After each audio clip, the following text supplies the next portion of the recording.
So this is one feature, and another is DF, and this loan interest amount. Okay, so maybe you wanted to add it for some reason, and you can do this. So this addition operation will work, right? So say it added it. You can see if I show you this part. So this was 35,000, right? So on top of that, something get added. So it will work. So plus, minus, anything you can do. All the operations. So it will work element wise, right? So first row will add up with the first row of that, right? So it will not do maybe some like matrix multiplication kind of thing. No, it will do element wise addition. You can see 45,000 rows are there here in first column, loan amount, and then 45,000 columns are in loan interest rate, and then they both get added up or subtracted. Whatever you wish to do, you can do it.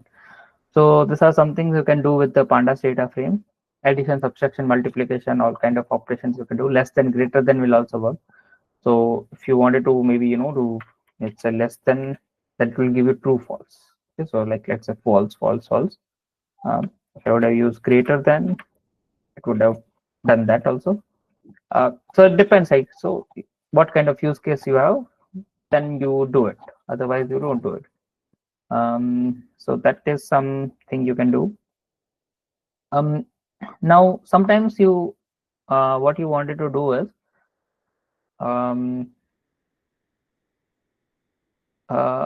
so for example, this thing is there, series, right? So series is something called, like, you can consider it as a column. One column is, or 1D data set. Okay, so data frame is kind of 2-dimensional or matrix. You can see it as a matrix, but series is a vector.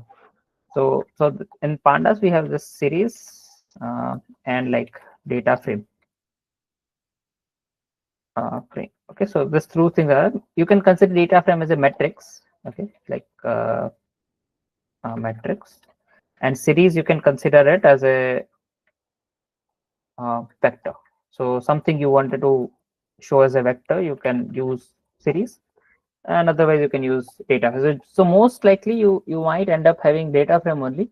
This Pandas internally might not know that this is a series. Okay, it will consider it as a data frame.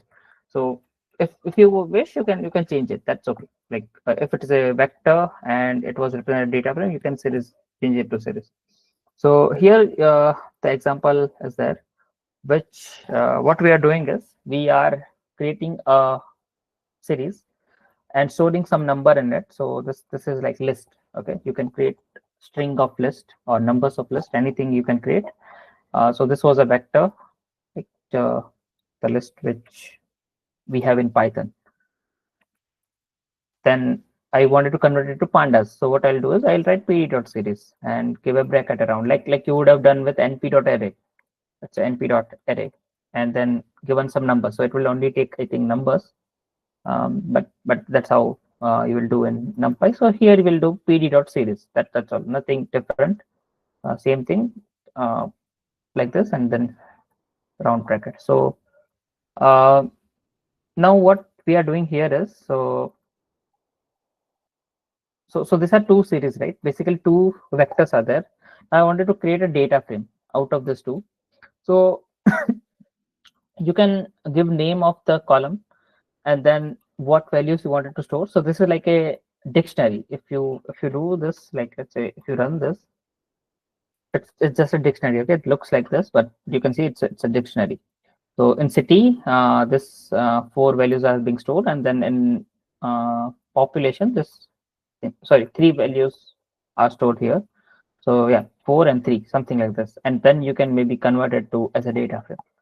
So if you wish to see it, this is how it looks like. So you can see here a null value is there. Basically, no values was provided, and it's being represented like this.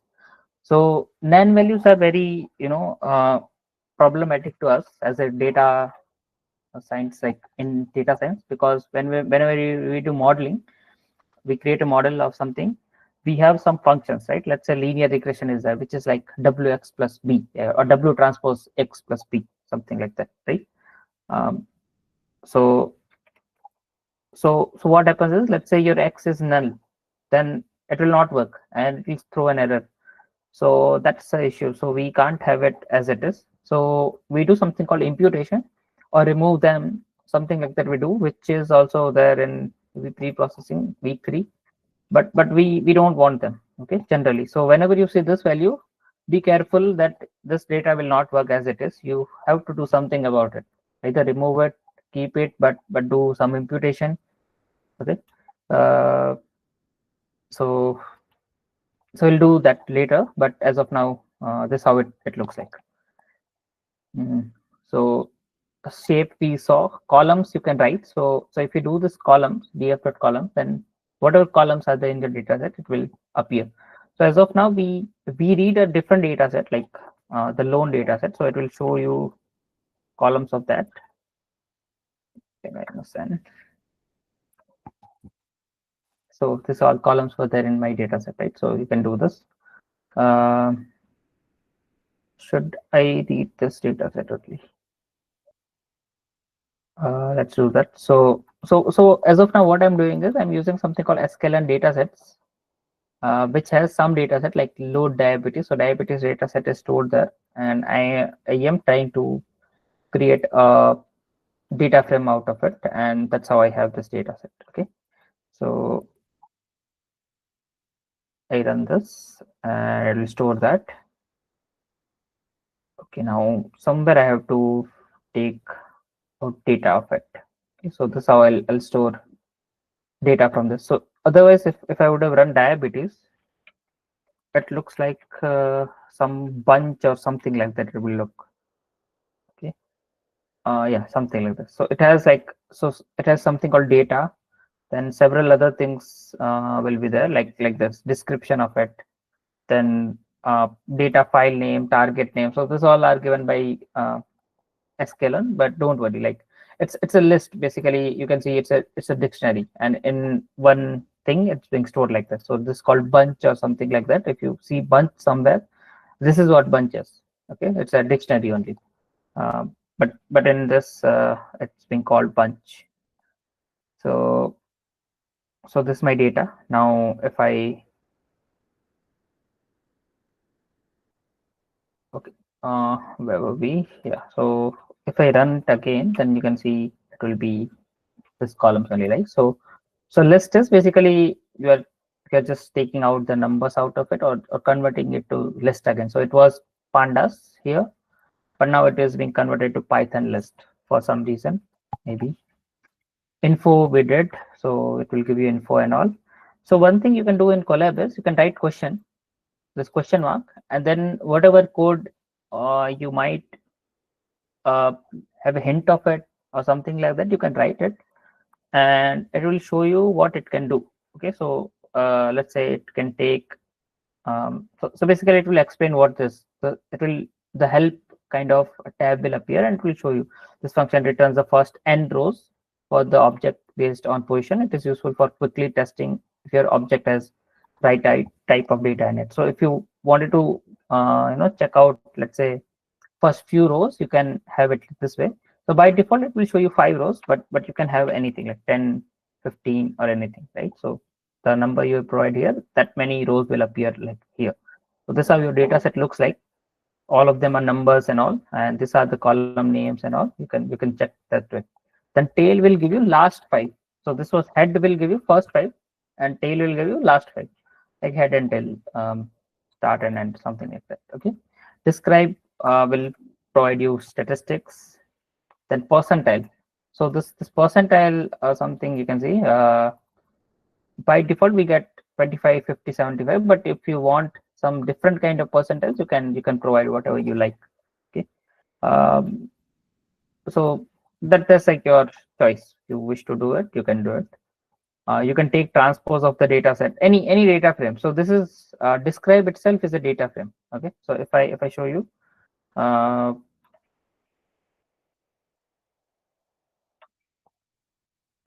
let's say this dot d types or d type, I think. uh, this is like um, let us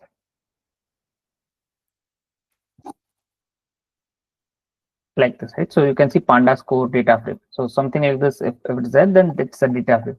So whatever you can do with other data frame, you can do with this also, adding numbers of this data frame, something like this. So it machine doesn't know, right, that this is a data frame which has values of statistics. It just have this thing and it stores it.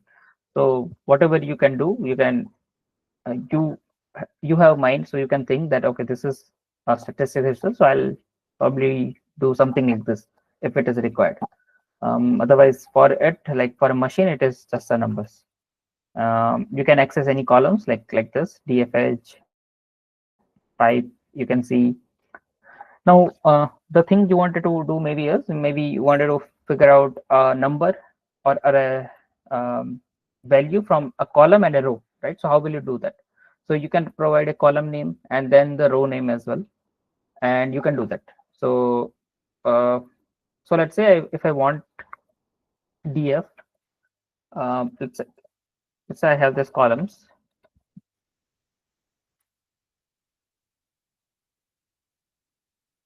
Now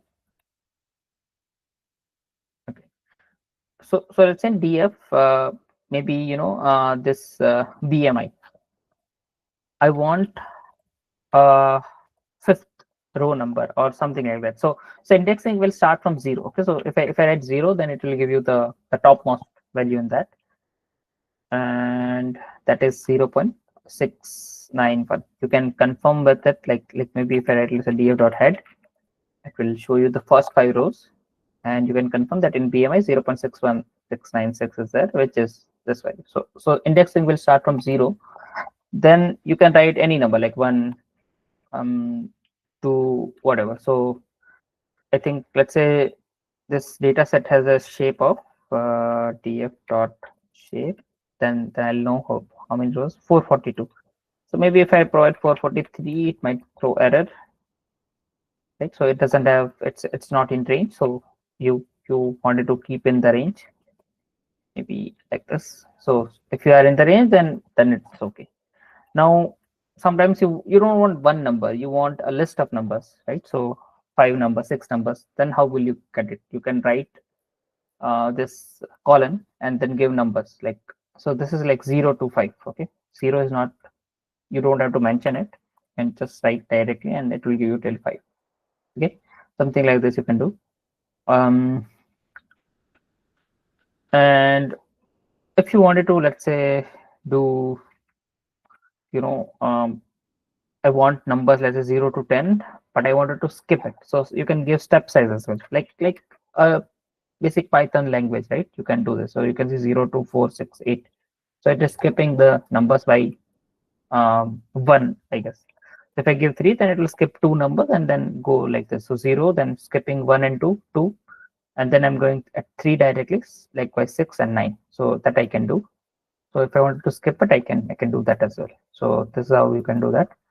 Now sometimes what you want to do, you wanted to maybe select 2 rows or 2 columns. Sorry, 2 columns you want. Then how will you do is, if I write like this and give another number, another name, maybe BMI, it will not work. It will throw an error that what kind of error is something like key error. The work session was direct cause of following exception. Okay, I don't know what kind of error is, but uh, but it's basically saying that what you are giving is not correct. I can access one series of it or one vector of it, but you are giving me as a 2 vectors. So what you have to give is you have to use double brackets. So if you use double brackets, then it's okay. Now you can read it. So this is how you'll get 2 columns. You can choose 3 columns, any columns, like all the columns you can write it, and you can do that. Okay, that is not the point. You can easily do it, but it will be difficult to write all these columns names and all that I want. Let's say first column to 5 column, I have to write all 5 of them. So that's not that great in that term. So what we can do is we can use something called lock function. So loc function will be there. You can, what you can do is you can provide the name of first column. Let's say, so this is how my data is. I wanted to read from edge to, let's say, S1, or let's say from BMI to S3. Okay, this is this 1, 2, 3, 4, 5. This 5 columns I wanted to read it. So how will I do it? I can use lock df dot lock like this. I'll provide my first column name, which is BMI. Then I'll use this column and I'll provide my last column, which is S3. So it is like uh, including both the sides. Okay, so sometimes you might have seen that the last index is being ignored or something, but it will include both of them. So if I do this, what happened?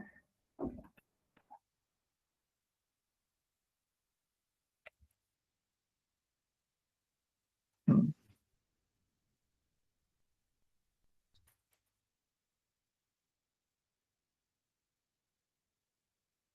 Okay. Sir, lock used for the categorical data, no? No, lock is something you use for reading the data frame. Basically, you can read from one point to another point. That's all. Like you can.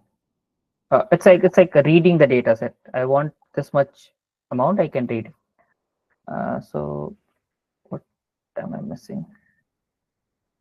So df dot something called ilock, which is like which will take numbers only. Like Sir, indexing. Acha, indexing. so, indexing.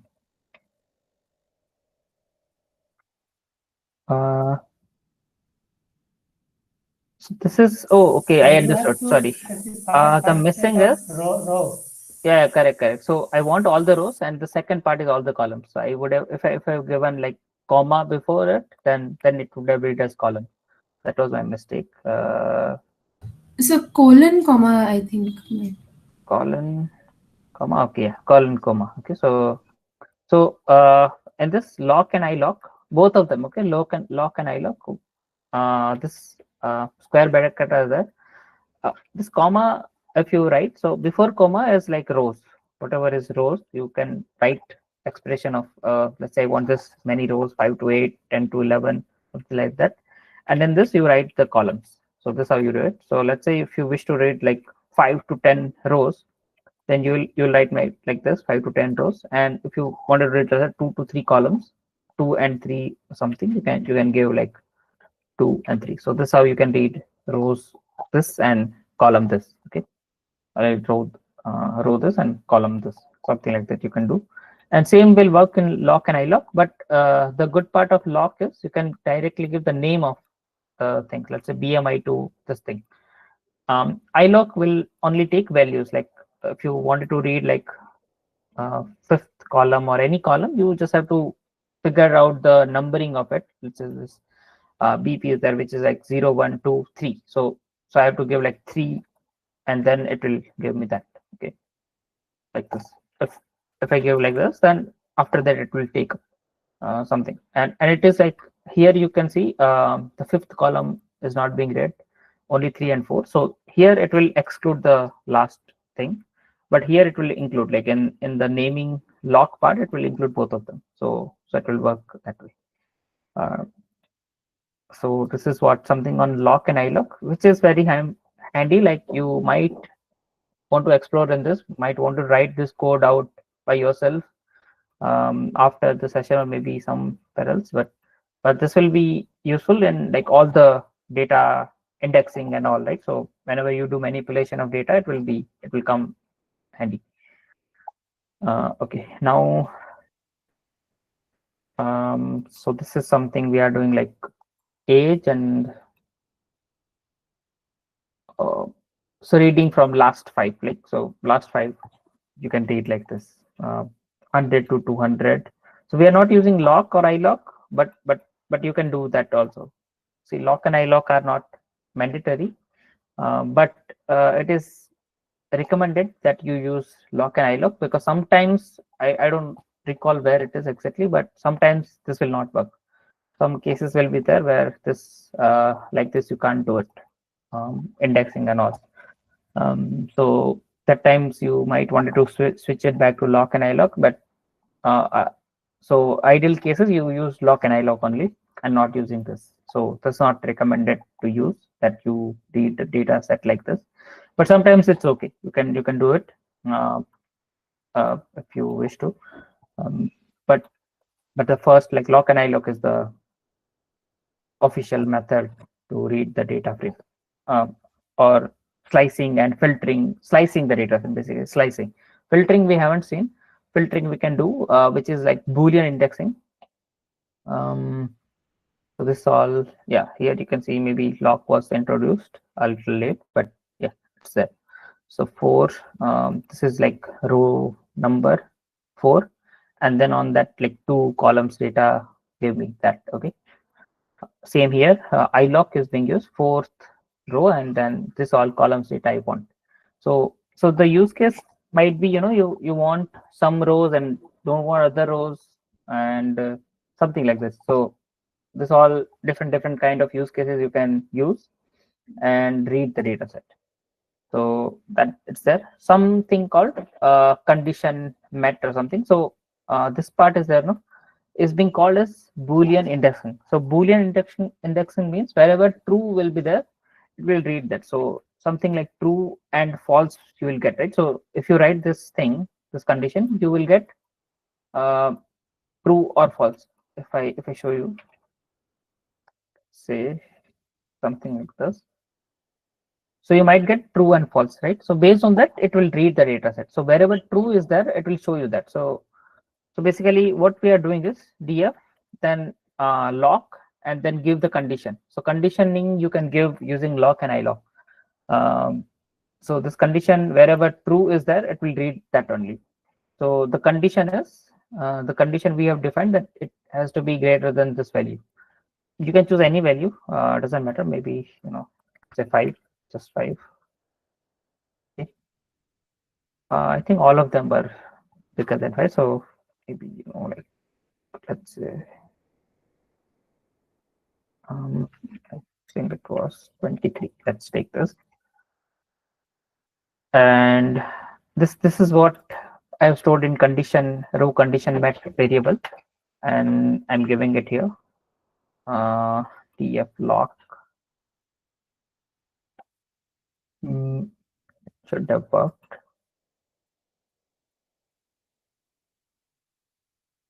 So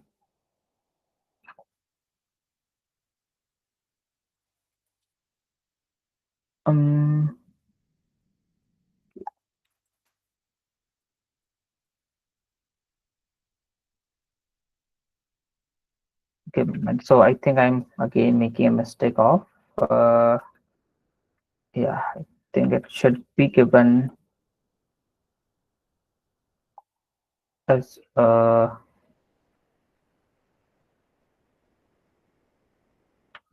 don't know what is the issue, but df dot age and greater than I want 23, something like this I want. So yeah, so this part I think I never explained, but anything you can access like df dot age, if I do, which is same as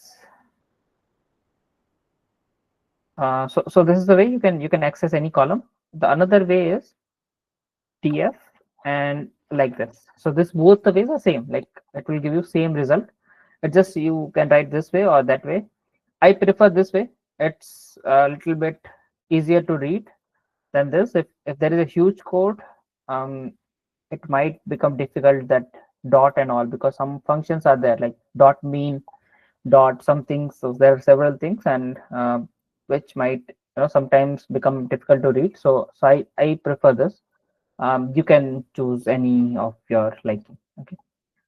So basically, if I would have written it, I like this.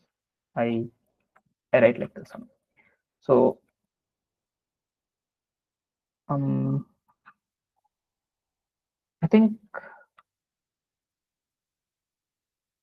oh sorry, I Okay, so what I am doing is I am writing the correct code, but you can see the minimum value of this is, let's say,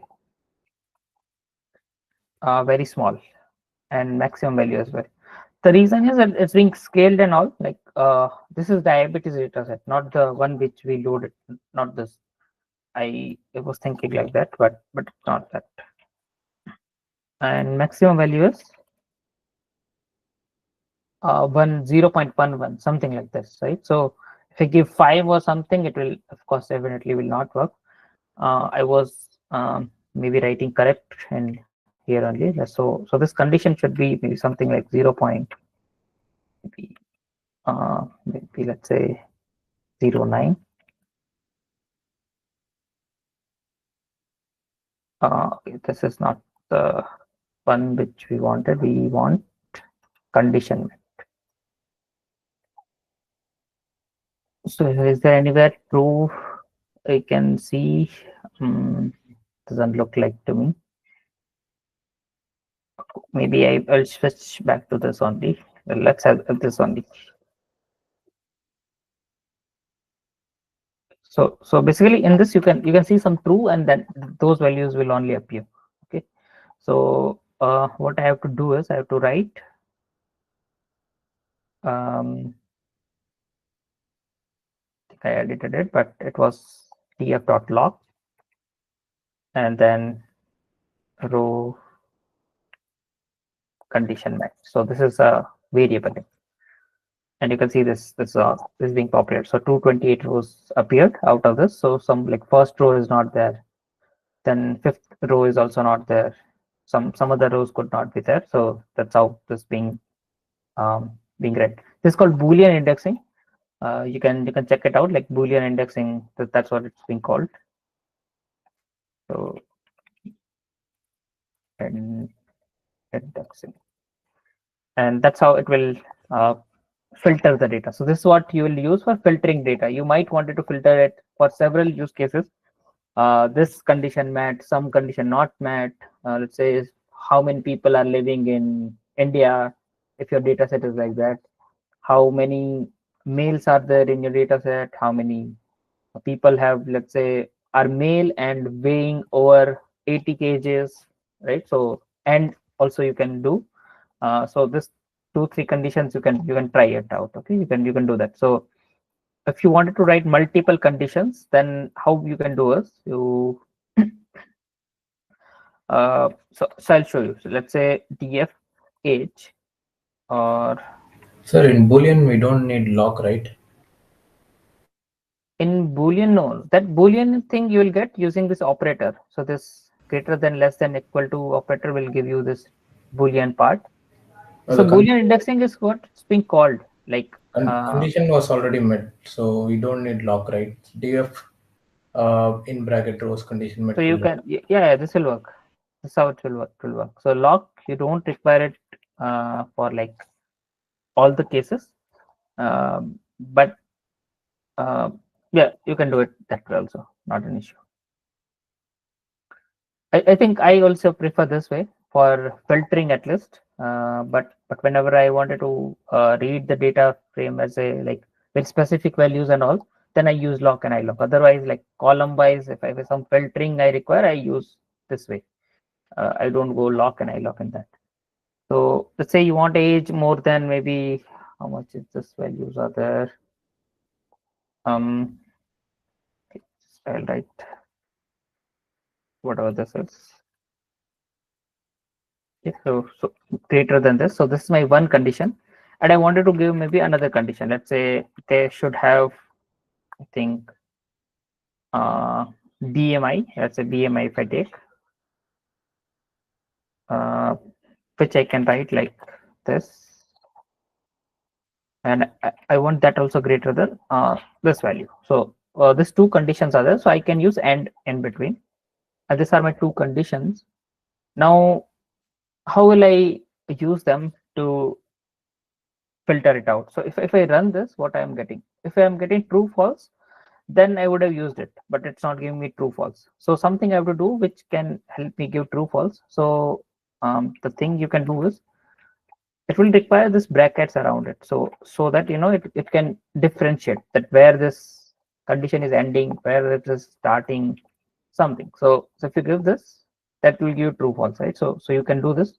You can give square brackets, any kind of brackets, not an issue. But the thing is, this conditioning should be like segregated using some brackets. Okay. Now this is okay. Now I can put all of this into my the square brackets, which I did here also, right? So I did this condition met. I can store it in row condition met something, and then I can do that, not an issue. And you can see this all columns appeared. This all rows appeared. So this may be some rows, and which are this. So multiple conditioning you can give, and you might sometimes want or also you can write. I think it was this. Yeah. So or is being represented like this, and is in a different way. Okay. So like, yeah. So and is like and like this part, like vertical line, which is or. Okay, so this is how you can do that. Sometimes you want to do and or something, which you like, you can do that. And so Now, yeah, and so not not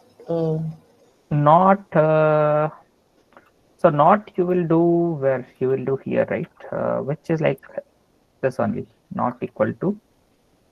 This is what not is. Okay, so maybe like, I don't know, exclamation is the not. exclamation and equal. Yes, exclamation and equal to, but generally we consider not as exclamation only, but okay. You might have used not several times in Python, so that same thing, exclamation.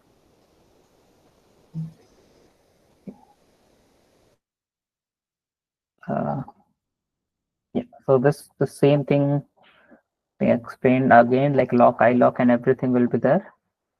So what we are doing, we are importing NumPy, creating some random numbers, and then we are having this data set, right? So another data frame which has this data set. So these are all random numbers.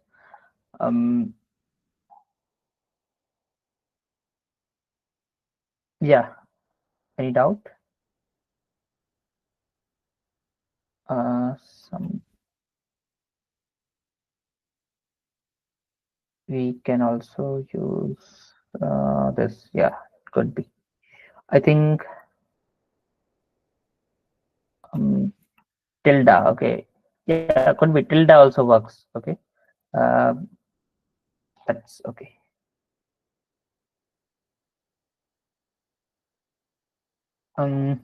Now.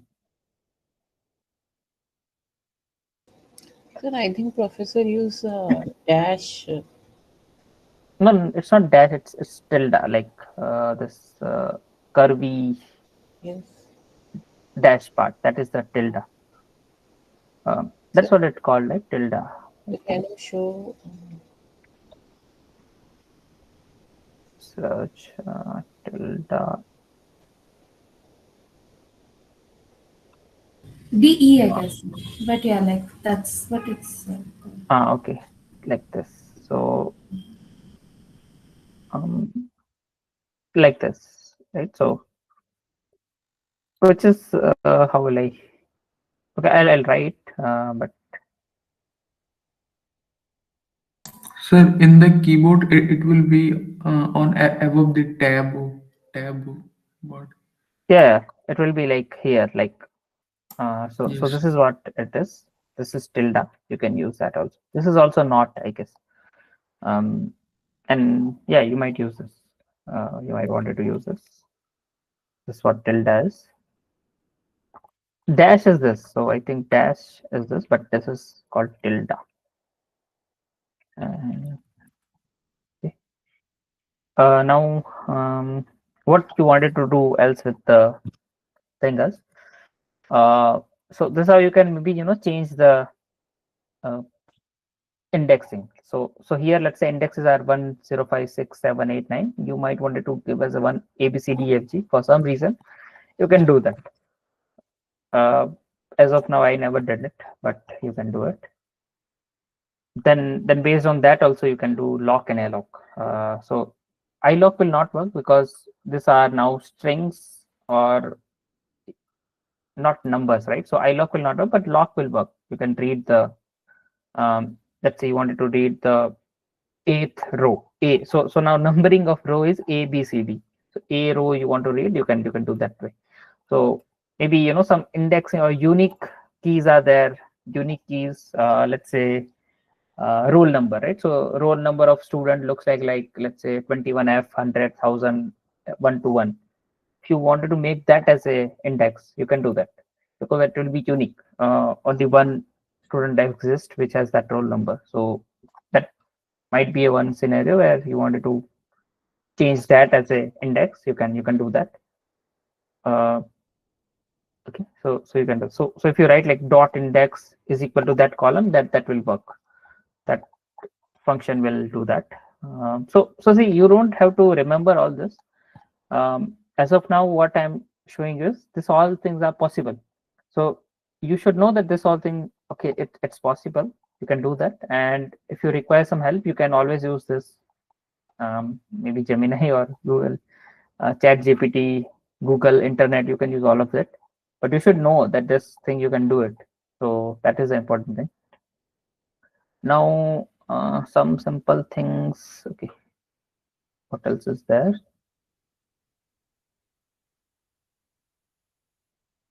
Okay, copying is there, and group by.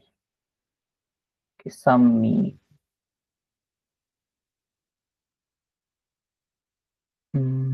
Selection. I think that thing we did. Boolean indexing we did. Adding a column. Yeah, okay, we can do this. Here you can see not operator as being written like this, but okay. So if you wanted to add a column to this data set for some reason, which you will do in most of the cases, as a feature engineering part, you wanted to subtract two numbers, then you wanted to store in another column, and sometimes let's say you have given quantity and price of that, and you wanted to see how much is total. So you wanted to add another column, right? So those kind of use cases is there. Then you can do it. So any column you can add, give a name to it. So let's say E is the name given. You can use any name that you have to give as a string, and then is equal to whatever value you wanted to store. So it has to be a list or something like that, right? So otherwise it will not store it. So let's say if I do so some things you might not know earlier, but as experience you will realize that with this is how it works, this is how it doesn't work. You don't have to remember everything. That's why this thing is there. It will show you an error, then you can maybe do something else. Okay, so Sir, if same like we find the total price into quantity, so we take the total in like data frame new column like total df. So we write in bracket in total, no? yeah, And equal to df price multiply df in bracket. yeah, you can do that. So you can multiply two columns, right? Like we did earlier. We can do any expression that you can do. Now you wanted to store that. So what will you do? You wanted to create another column and then store using that. So let's say df. Currently my df has like a, and let's say another column I wanted to add is b. So this thing I'll add. I'll have a list of values. So DF, AD. Okay. DF, B. If I add them, I'll have these values. Now I have to store them. And I wanted to store them in another variable. Let's say I'll call as anything, total. So total values, and I can give levels. Okay. So you can use space as well, not an issue. If you use this double quotes, then you can give it. Otherwise, not possible. Always use double quote. No, single quote will also work, but like quotes will say that this is a name of something or something like that. So like what I mean is maybe you can write like this as well, df, let's say total, but then you can't use space or something. Let's say total is equal to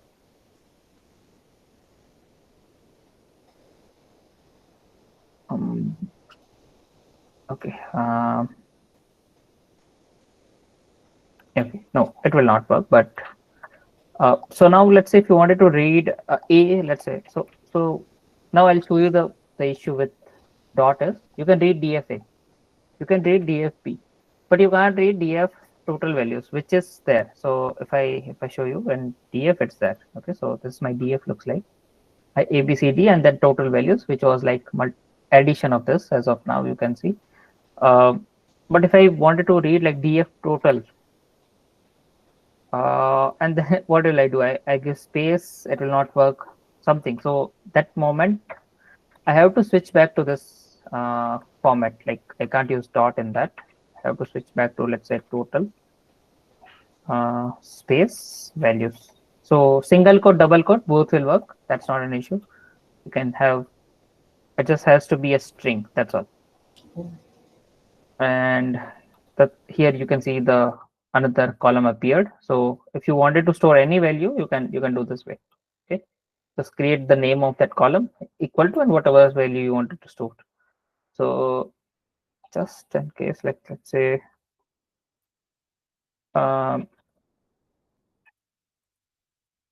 and p dot, just make sure that whatever value is there, right, this new value is not greater than the current data frame. I think then you might have some error, but of course there is no such thing we generally do.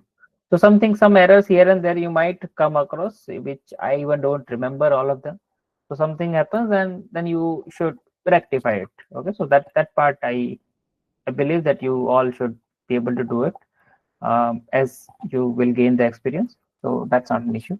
So this all conditioning we did, Boolean indexing, you can do that. You can, so this thing which is updating the data. Okay, so at this criteria you wanted to, so criteria is I think the column name or something. No, it's this conditioning. Okay, so basically this conditioning, wherever this less than this, then in column A make it as 0. So you can do this kind of updation of the data frame. Updation you can do. So updation will be required when you wanted to, let's say, remove null values. You can do that. So that replace function and all are there that can do it. But some updation you want to do, you can do this way also. There are several ways to do it. Okay, so you might see, okay, here it's being taught like this. Again, you will go somewhere else, which they are doing it in different way. Don't get confused. Just choose your way.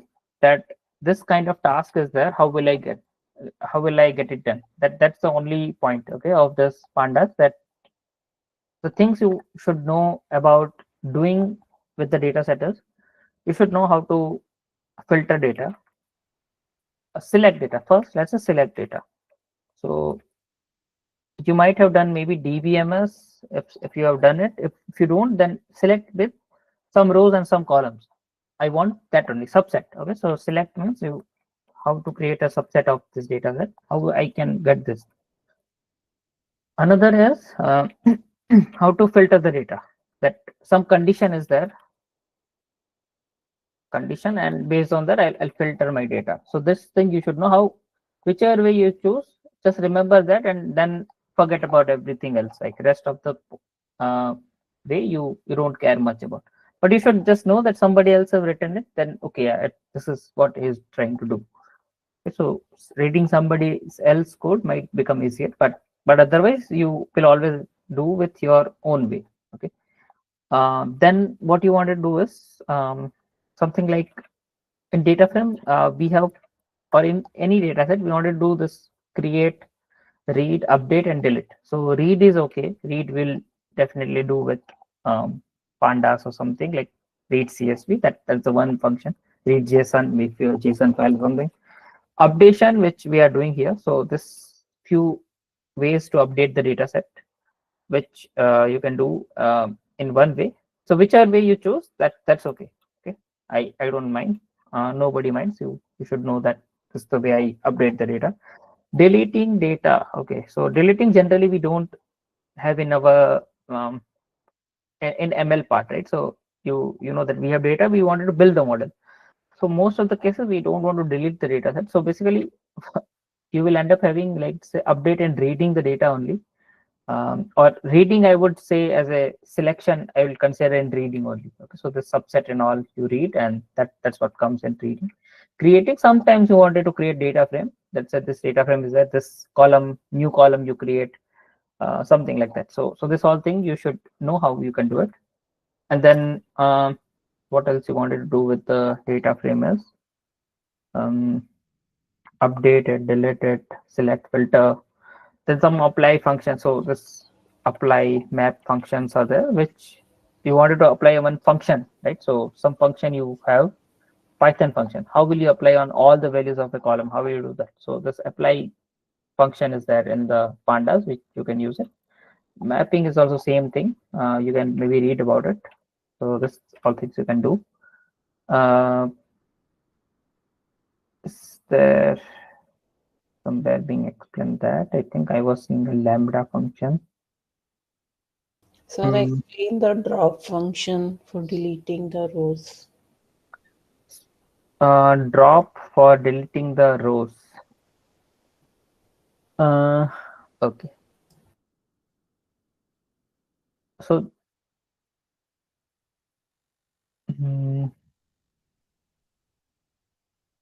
we can do that. So let's say you wanted to remove some rows. Let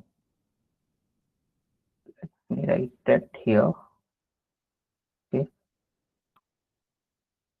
df dot drop, right? So this is what a function is. Just to make sure what is my f. Okay, so this is my df. Okay. So this is my drop is there. Now what I have to give is I have to give what I wanted to drop, right? So generally it will take as indexes, like let's say I wanted to delete this A, B, C, D or something like that. So what I can give is, so generally like we don't have A, B, C, D, we have numbers. So I give that, let's say A, I wanted to delete that, or if I just mention A, then it will remove that. You can see A is not there now. B, C. But give me a moment. Let's say if I get df1, which is like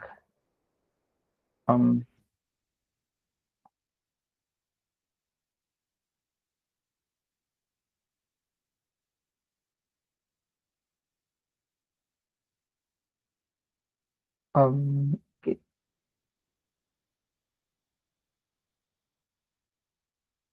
Yeah, here.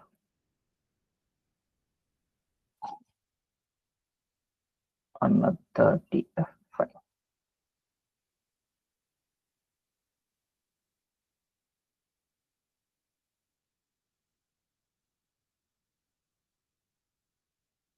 Yeah, here. So what I'm doing is I'm creating another data frame which has some random numbers, indexing. Let's not have this. Let's not have any of this. Maybe column name is okay. Let's not have, because generally we have continuous or it starts from 0. So it's starting from 0, and then I have 100 numbers, and I have these columns. Okay, so this is what I have stored in df1. Now this is a different data set. So let's say I wanted to drop 0th row. I can give like this. So this will give me, so 0 is not that. I want to drop second row, I can do that.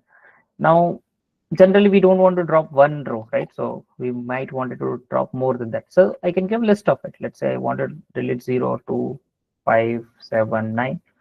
So all rows, drop it. So it will do that. So list of rows, if I give, that will do that. And another thing you might wanted to do is, which is more likely you are going to use, is you might never drop rows like this, but you wanted to remove columns. Some columns you wanted to remove. So let's say D column you wanted to remove. So what you can do is you can give that drop it, but it will take, by default it will take row wise. It will not take column wise. So what you have to do is you have to give mention axis. So mention x is equal to 1. So that will remove it. So if I haven't mentioned it, let's say if I remove this like this, then it will not work. It will throw an error that D not found in axis. So currently it is reading like row wise, you can consider. So that's why this, to not have that error, I should mention axis. So by default it's 0 only. Okay, so by default is 0. So it will again throw same error, not found in axis. So that axis is actually 1. If I give that, then it will read that. So you can see it removed that, and this is how your data frame will look like if I store it. So remember, I never stored it. Okay, so whenever if I do this, and then it is like I stored. You can see after that this data frame didn't appear after the code running.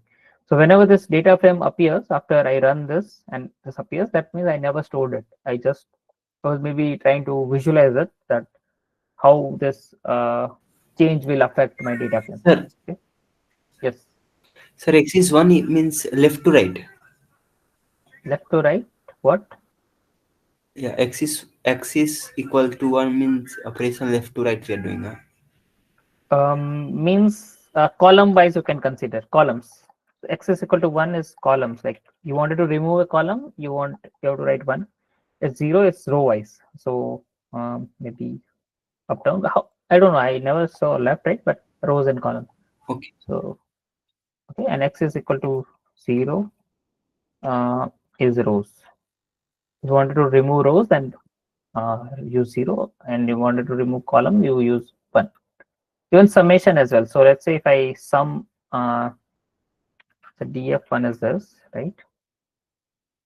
Okay, now let's say if I do sum, then it will give me, I guess, all the number it will sum. No, okay, so it did summation column wise, right? You can see A, B, C. It's a column wise it did. But if I use maybe 0, no, I want it as a fun. So it will give me row wise. I generally get confused here. Which should I use, 1 or 0? So I use something and then other will work. So okay, that you can remember. The reason is in NumPy, similarly, it's opposite of this. However, I'm using here in NumPy, if you do it, it is the opposite of this. So with NumPy and Pandas, you might also get confused that which one is it here, correct one. So that's why you can do it, like just run it and then you will know which one to use. Okay, so some settings are there. So one thing is, like whenever you create, let's say I have this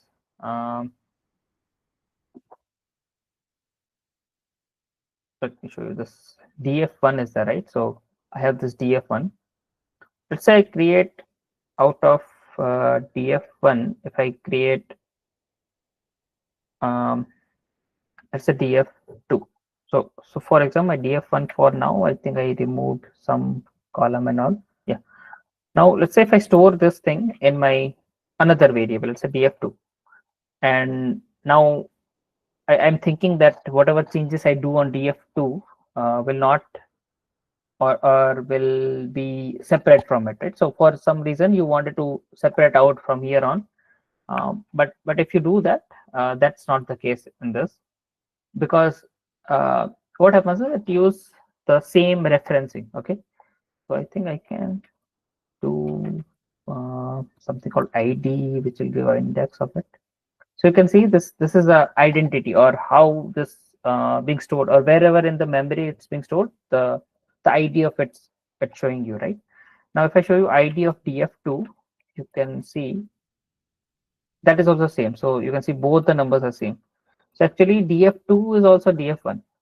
So if I make any changes in df2, it will show up in df1 as well, which I didn't want it, right? That's why I created a new copy of it. I wanted to make changes in that. So what I should have done is, I should have done, like, let's say df3 I'm creating, which in where I'll create a copy of, I'll really store a copy of it. This I'll write df1. Okay, this still listening to me. Okay, fine. So I'll do this, and if I show you id of 3, then it will be different. Okay, you can see now it is 784, which is different than this.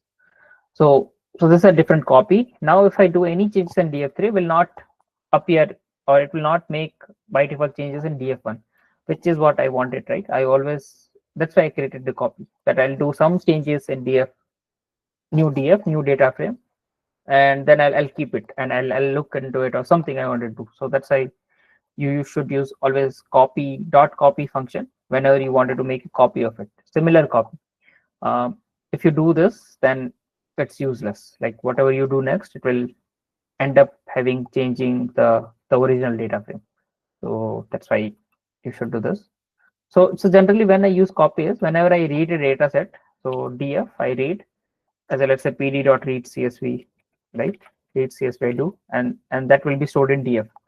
Now I start with, like, I create another data frame, let's say df1, and I create a df.copy, and I store it. So whatever changes I do in df, later on I use df only for all the changes, changes. Then at the last, or at some moment, I wanted to check how, how my data set has changed as of now. All the transformation I did some pre-processing, some cleaning, I removed some null values, removed some columns, rows, something I did. But how it was originally, I might wanted to check it in at some moment. So how I do is I run this, the copy which I have stored in the df1, I see that, and I look into it. Sometimes you might think, okay, then what if I have huge data set? Should I do it?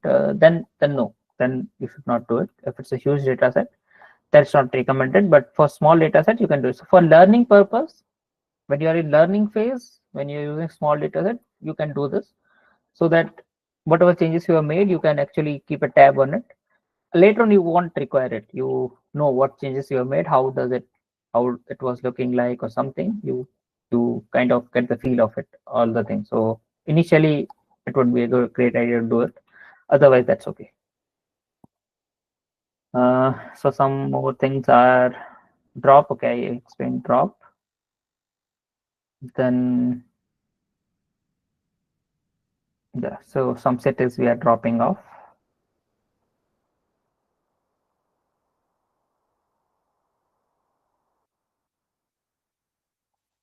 So this random seed part.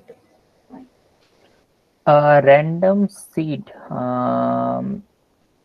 This means you mean random state. Yes. Okay, so basically what happens is, if I don't do this, so this is sampling, right? So this is a random sampling. You might have heard it somewhere in statistics. Sampling, we do random sampling, shuffling, something like that, and then pick out some random rows. So that's since if I give you this code, so let me probably run this thing.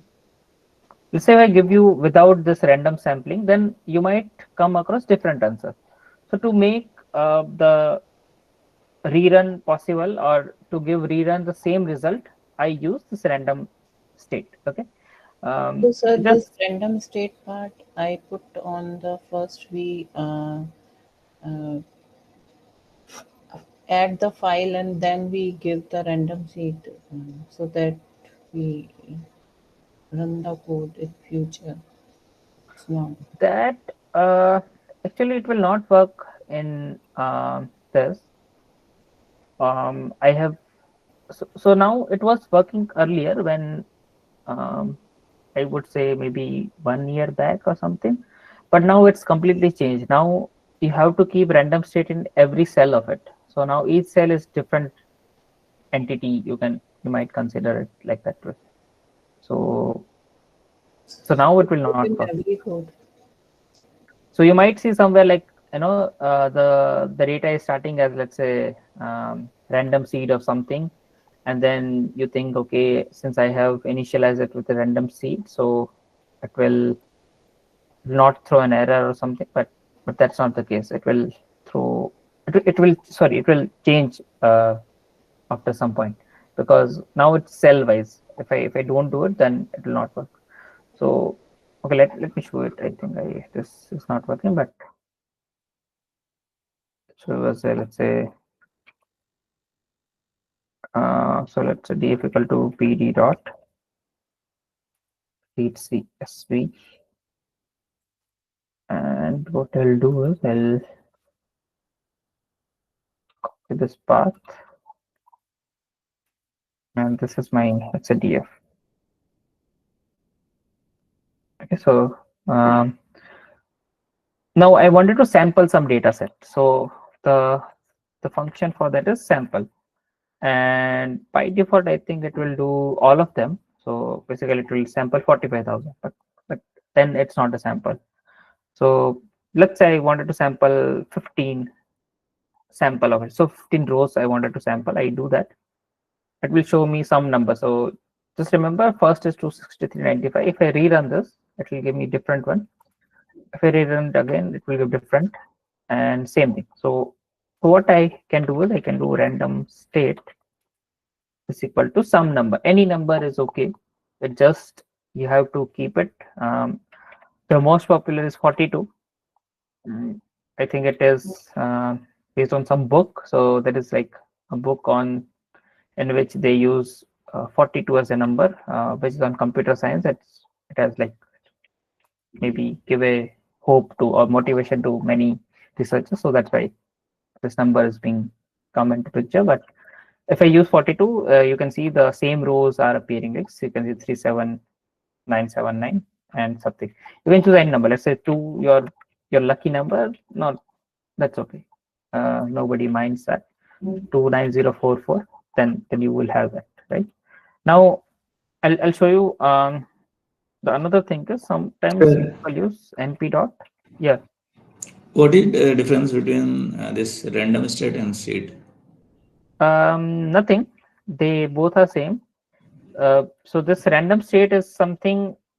Somewhere I have also seen setting seed is equal to 42, and so is there any difference? No, there's no difference. It's same thing. So this random state is a function created by, let's say, Pandas inbuilt. Like so now you don't have to import numpy and then set a seed and then do it. Right. So how will Okay. you do is np dot random. So first you have to import numpy, then you have to set this np dot random dot seed, something like that. Then you have to write the code. Okay, got So it. to avoid this, they have given this option in itself, like inside the function, that okay, random state, put some number for easiness. So, sir, NP means numpy. When we use the numpy, we use the NP dot. Yeah, so I imported numpy earlier, but yeah, generally in programming you will see np wherever that's the alias used for numpy. Like okay, import numpy and then as np. So this alias is being used as np for numpy.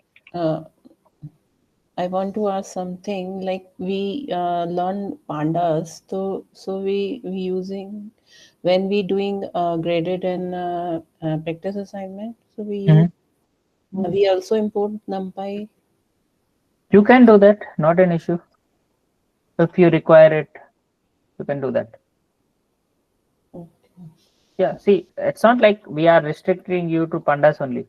You can do anything, like you can use NumPy if you require it. That's quite okay. As I said, like, see, your way of doing this whole thing is what we require. We don't have restrictions on you that you should really do it in this way. There's no such thing in programming. Everybody has a different way to do the same thing. And But in OPP, in OPP is also fine. Like we don't restrict you in that also. You might see solutions which are in a similar way, but that's because some of the instructor would have prepared it, and that is like in some way they do it right. So similar way they repeat it, and that's why it's being like that. But you can definitely do in different ways. So I've seen like people doing it with pandas only, pre-processing part. Somebody use it sklearn, and yeah, not NumPy but pandas or sklearn. You can do both ways pre-processing. So somebody do with pandas, that's okay with us. Like we don't mind that. Somebody with sklearn, that is also okay with us. So that's also not a problem. Whichever way you do it, just find the right answer. Just, what we care is you should be able to do it. Okay, that is the important part. You should be able to do it. Something which is required, filtering, sorting, selecting, something like that, updating something. So transformation, later on we'll study that. So any kind of transformation, you can definitely do it with pandas. You can write the code itself, like function you can create by yourself.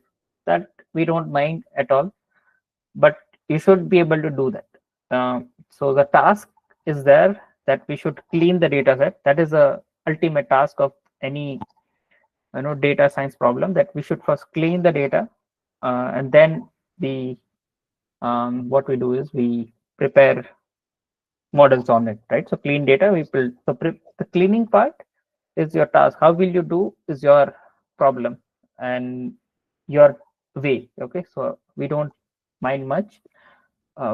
Do it your way, and that's good.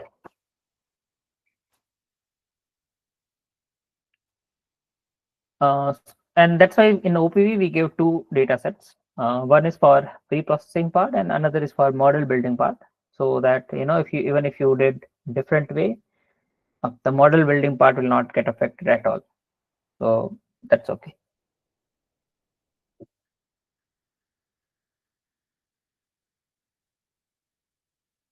So something like, yeah, here I think a link is given.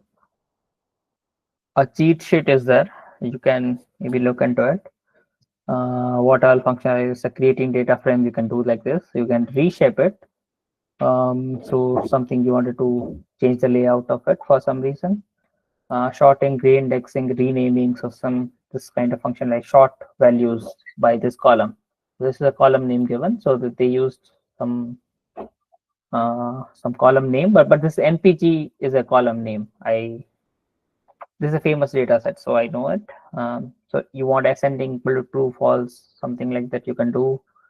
So this all thing which are given in this cheat sheet, you might maybe try it out someday and look how is it coming by. Are you able to understand it? If you don't, then put it on discourse. Try to help, or you can maybe do chat GPT to understand it. That is also okay. Okay, so this all thing you can do. So I think for today's session, that's all I have. If you have any doubt, I can take it. Otherwise, that's okay. so this type of cheat sheet are you provided in OPP? No. So in OPP, there is something like sklearn quick reference. So this will be provided. can give you a link of it.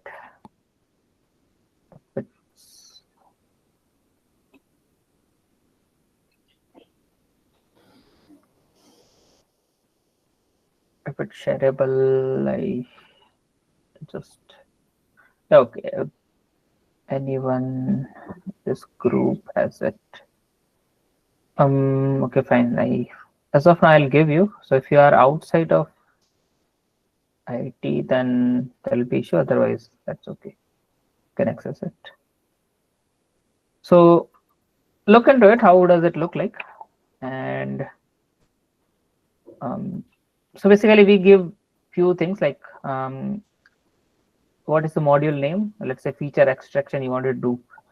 Some description, little bit about it, but this is the name of it. So what will happen is like I'll just give you introduction, like how it will be helpful in the exam. I would have done it in later weeks, but that's okay. So let's say I wanted to import this part, right? So how will I do it? So I will write, I'll maybe copy this thing. So you can open this. That's not an issue. You can read this in while having the OPP. So like I'll do this from sklearn.feature extraction. Then so something I know, that's why I can able to do it. Otherwise, I'm not sure how difficult. But it's a model building, right? It's a linear regression. How will you import? So from sklearn.linear model, you can import this linear regression. So linear library module. Then what do you call this API, which is this. So let's say I want to import this linear regression. So how we do is we write from, then we write this, then write import and the name of the API or the model which I wanted to import is linear regression. So if I write this, then it will do that. So basically, if you forget where this thing exists, like there are several things in this, like so you can see dot linear model is there. Maybe you see dummy is there, let's say SVM, preprocessing pipeline, neural network, dot neighbor, dot nairbase. There are several. You might forget it. That's possible. So we have given this. So from where you can import it. Another thing you can do is you can, if you write, let's say question mark and linear regression, then it will show you help. So what is it like? What is linear regression? This will do. Fits on linear model, coefficients are there, okay, to minimize. This are the parameters in linear regression.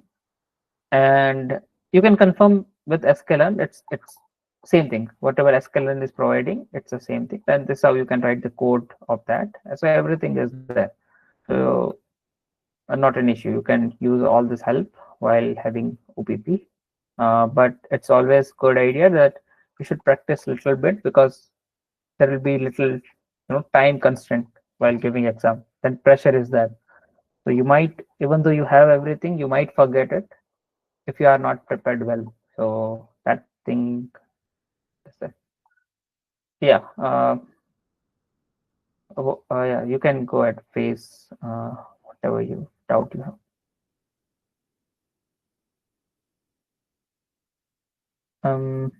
Okay. Any other doubt? Sir, in this term, quiz 2 is not there. Quiz 2 is not there. So you will have OPP1, quiz 1, OPP1, OPP2, then enter. So what is NPE1? NPP is something you will get a demo of OPP. Basically, how OPP is being conducted, or how OPP will look like, not conducted, but how OPP will look like. So that is like practice OPP, you can say. Okay. Sir, Hello, can you Surya. share the collab file which we did today? So you want me to save this, because I didn't save this. This is like the link is this one, but it will be unedited. I did some editing part. Do you want that? Yeah, the one which you have edited one. Okay, then I have to store it.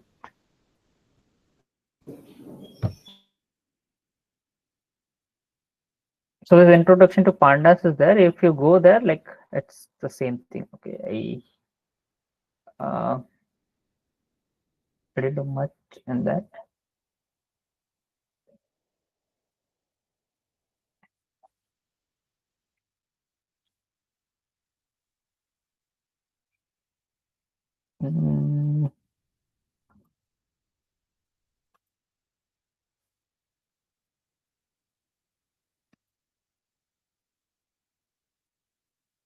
Wait, I should have created copy of.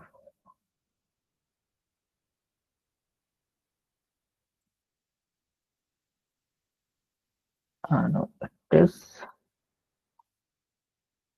load data, and yeah, this is mine editing only.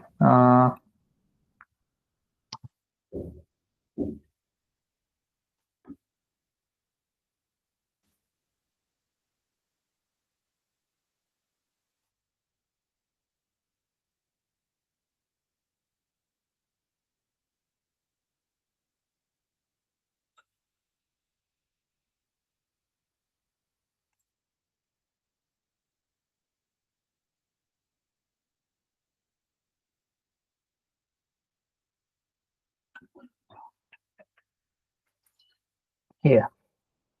So this is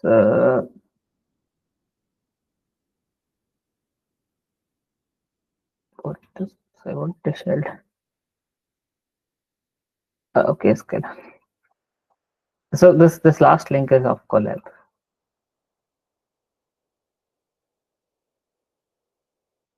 Okay. If is there any Hello, sir. else doubt? Yeah. Hello. Sir, Yes. from where we can get all the collab notes from week 1 to onwards? That will be in the resource Sir, section. So if you go to supplementary content, this Colab resources will be there. Sir, even So, in each lecture below, there is a link of Colab also. but that is, I think, in earlier weeks. After week 2, it won't be there. Most likely, but you can see all the collabs here, which has all of it. So 9, week 1 to 11, something it has it. Yeah, week 12 won't be part of exams or anything. So but whatever it will be there, like it's a transfer learning, something like that. I don't know why it's not. It is Colab, we have it, but it's not part of exam. So we have syllabus from week 1 to 11 for end term. For OPP1 we'll have week 1 to 5. For quiz 1 we'll have week 1 to 4. So quiz will have 1 to 4, OPP will 1 to 5. OPP2 will have 6 to 10, and then end term will have all of it, like week 1 to 11, basically. So that's like syllabus. I'll update it when the exam time will be near, that what will be it, but as of now I said Sir, OPP2, 6 to 8. 10, 6 to 10. Okay. Hello, sir. Yes. Actually, I want to know that how, how I will learn the ETA part. Okay. So how do you do is first you should learn Pandas, because that is what will help you doing in EDA. So EDA is exploratory data analysis. So just now what we did is you can say that's EDA, but that is very basic. And I won't even say it as a EDA, but it is a starting point of EDA. Okay. First, that's what you'll do. You will read the columns. You try to understand the column, what it is.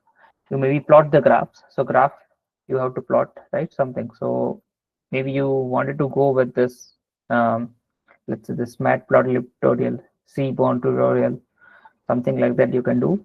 That will give you understanding of how plotting is happening. That will help you in EDA, right? So that thing you have to do. Then what you have to do is you have to. So one thing I did is uh, today only I shared something on what do you call discourse. So this is a link of discourse.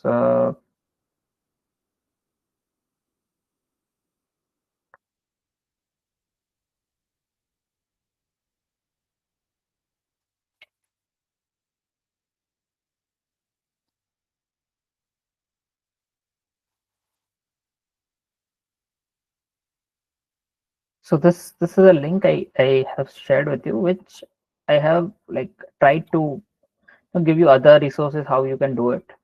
So there are like EDA projects done by some people on YouTube. You can watch that how they are doing EDA. The next part is that. So after learning pandas only you can do it. So learn pandas first. So for our course we will have some basic thing. You can learn further from YouTube. I have given link for that also in this discourse. Then you have to see the projects of other, like how others are doing. So that thing, one in video format you can see it in YouTube. If you want it, like let's say who does it, like programs you want, like maybe notebooks you want, then you can go to Kaggle. So Kaggle has this all of it. Their competition data sets, several things are there. You can check out their work, that how they are doing. They provide reasoning also, that what I'm doing, why I'm doing, and what the result I'm getting out of it. So they provide everything explanation wise. And so there are some gold medalists are there, or which has very high rating in the notebook. So if you are familiar with Kaggle thing, then what it does is like it has it will provide you like rating, votes, some stars and all. So you can maybe look out for that. That okay, this guy did the best. So let's say if I go to data sets or competitions, anything, okay, anything will work. Data set will also work. So let's say this is some AI kind of thing. I don't know if it is something you will be able to, or even you can go to, let's say, code of something, and you can see this is a gold medalist. So this is gold is given by Kaggle only. So this guy is very good, and his work is like appearing at top also. So somebody has pinned his, I think maybe this Olympiad people pinned his notebook. That's why it's appearing here. Or let's say if you want some other ways, like most votes given by people, you can check that out again. So this guy is the one who got highest rating. How he did solve this problem. So for example, this is very high level problem. Maybe you will not be able to understand it as of now. They are using for something very difficult subjects, like sub models or something. But you can go with easier will as well. So let's say data sets, you can go some easy data set or some mid-level data set.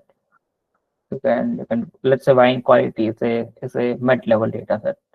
You can see 15 people code it. So this guy has bronze, and or this girl has bronze, and how she did it. Most votes are by him. So this is still, like, I would say not much. Many people did it on this data, but this is popular. If you search about it, you'll get it. In competition also, maybe if you can, getting started, you can go here. Then a spaceship Titanic. This is very popular data set, Titanic and all, like this is spaceship, but this is this Titanic, right? So if you go here and see, so this guy, right? So see 16,320, right? So this many people upvoted this. So this is what upvote is. Let's say if I do the upvote, will here I can upvote it, right? So you can see this this guy has done maybe something good. You can open the notebook and read why this is the best, what they did it. So these are the best people on the Kaggle, right? Or worldwide they are best.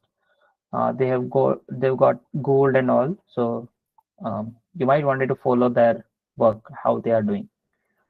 So okay, your first line of code, load the data, explore a pattern. So this explore a pattern is the part where they would have explained the EDA. Okay, it could be anything. I'm not sure. Like, it's a tutorial or something, right? So you can maybe go with most comments or anything, most votes, any way, right? Whichever you like, and then search for the people who have done it. Sometimes it's the first one is not good, second one is better. Maybe you are able to understand that. That is also okay.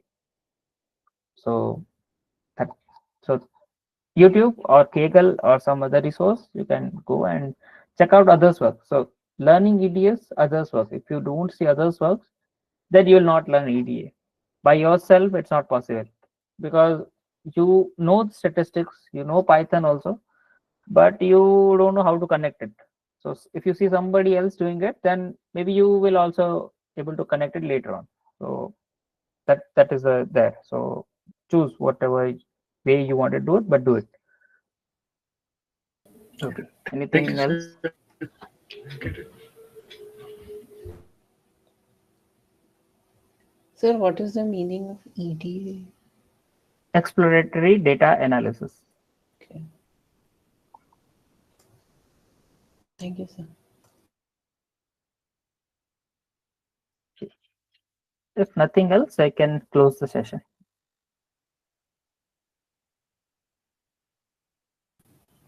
Thank you so much, sir. Yeah, sure.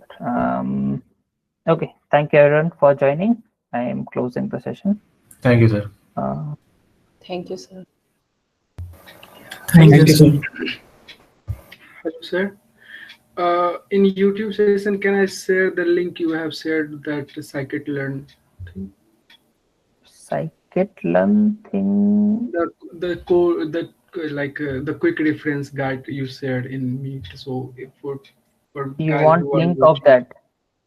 no. You have shared here. I have got it. Those people who are watching on YouTube, if they want, so can I share this link to them? Yeah, I mean, you sure. have. If you search on Discourse, SQL and quick reference, it will appear. So that's like